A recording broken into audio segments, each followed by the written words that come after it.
আসসালামু আলাইকুম। আন্নিয়ং হাসেও।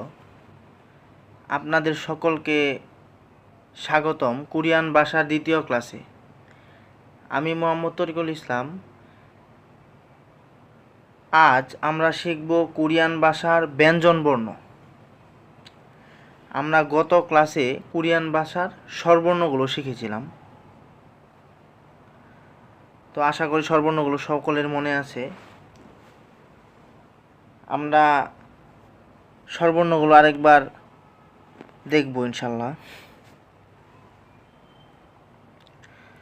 কোরিয়ান ভাষার মৌলিক স্বরবর্ণ 10টি আমরা গত ক্লাসে শিখেছিলাম।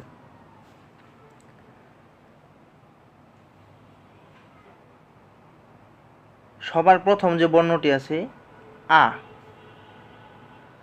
তারপর ইয়া, অ, ইয়, ই, ও, ইও, উ, ইউ, উ।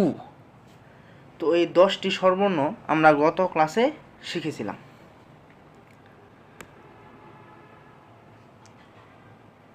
আজ আমরা শিখব কোরিয়ান ভাষার ব্যঞ্জনবর্ণ।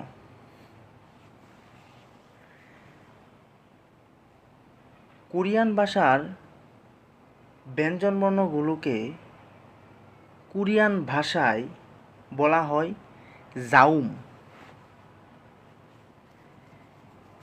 কি বলা হয়? জাউম।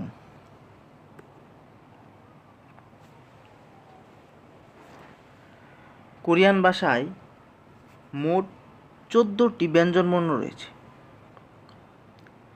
মোট 14টি ব্যঞ্জনবর্ণ রয়েছে। তো আমরা ব্যঞ্জনবর্ণের উচ্চারণগুলো ভালো করে খেয়াল করব। সবার প্রথম যে বর্ণটি আছে উচ্চারণ হবে গিয়ক। গিয়ক। তারপরের বর্ণটি নিয়ন। নিয়ন। আমরা এই দুইটা একটু খেয়াল করি।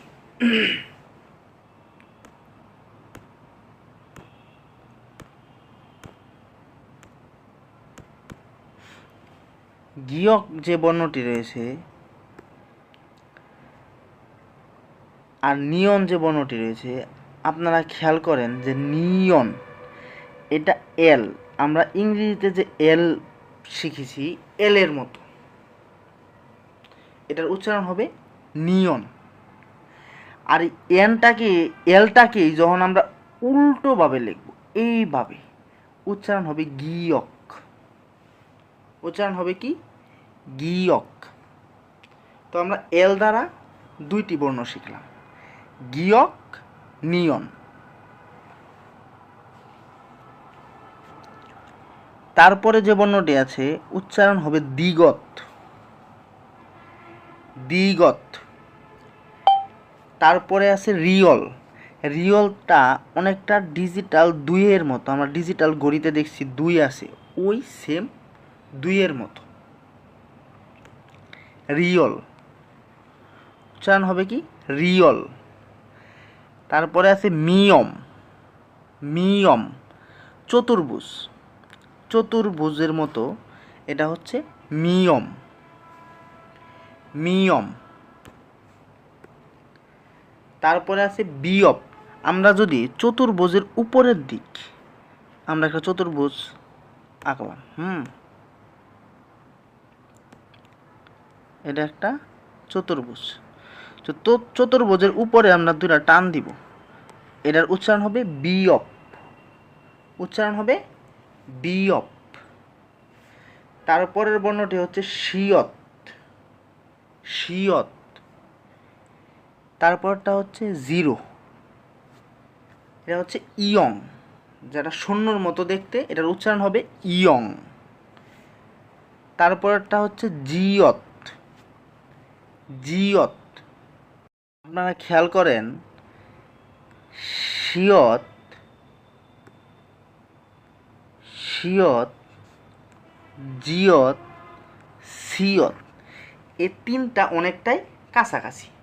আপনারা লক্ষ্য করেন আমরা যদি শিয়তটারে লিখি, ধরেন আমরা শিয়ত লিখলাম, কি লিখলাম? শিয়ত। এই যে দেখেন আমরা শিয়ত লিখলাম, শিয়ত। তো এই আমরা লিখলাম কি? শিয়ত। শিয়তের উপরে যদি আমরা একটা টান দিয়ে দেই, এটার উচ্চারণ হবে জিয়ত। এটার উচ্চারণ কি হবে? জিয়ত। তো আমরা এই জিয়তের উপরে যদি আমরা আরেকটু টানটা বাড়াই দিই, এটার উচ্চারণ হবে সিয়ত। তো আমরা অনেকটাই দেখেন, আপনারা খেয়াল করেন, শিয়ত, জিয়ত, সিয়ত অনেকটাই কাছাকাছি। তো আমরা শিয়ত, জিয়ত, সিয়ত।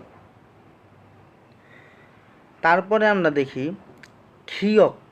আমরা এফ, ইংলিশের যে এফটা আছে, ইংরেজিতে এফ, ওই এফ রে যদি আমরা উল্টাই দিই, এফটারে যদি আমরা উল্টো দিকে দেই, তাহলে হবে কি?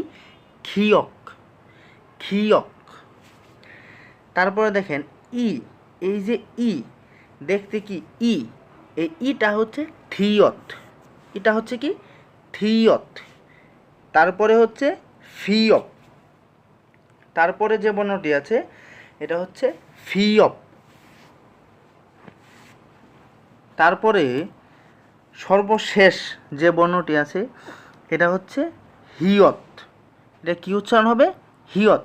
আপনারা হিয়তটা যদি লক্ষ্য করেন, দেখেন আমরা ইয়ং, ইয়ংটা লেখার পরে তার উপরে যদি আমরা স্বরবর্ণের ও, আমরা পড়ছি কি ও, উপর দিকে টান দিলে এটা কি হয়?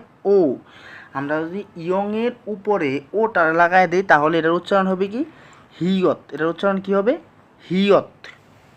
আমরা ব্যঞ্জন বর্ণগুলো আবার উচ্চারণ করব। সর্বপ্রথম যে বর্ণটি আছে গিয়ক, গিয়ক, নিয়ন, নিয়ন, দিগত, দিগত, রিয়ল, রিয়ল, মিয়ম, মিয়ম, বিয়প, বিয়প, শিয়ত, শিয়ত, ইয়ং, ইয়ং। আপনারা আমার সাথে সাথে উচ্চারণ করেন।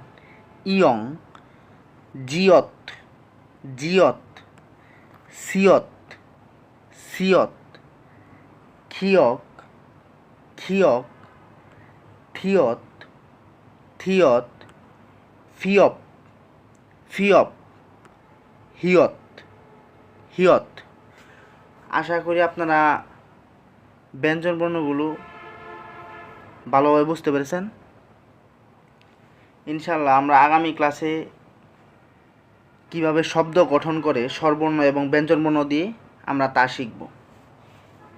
তো আজকের ক্লাসে এই পর্যন্তই। সকলে ভালো থাকবেন, সুস্থ থাকবেন। দেখা হবে আগামী ক্লাসে। আসসালামু আলাইকুম।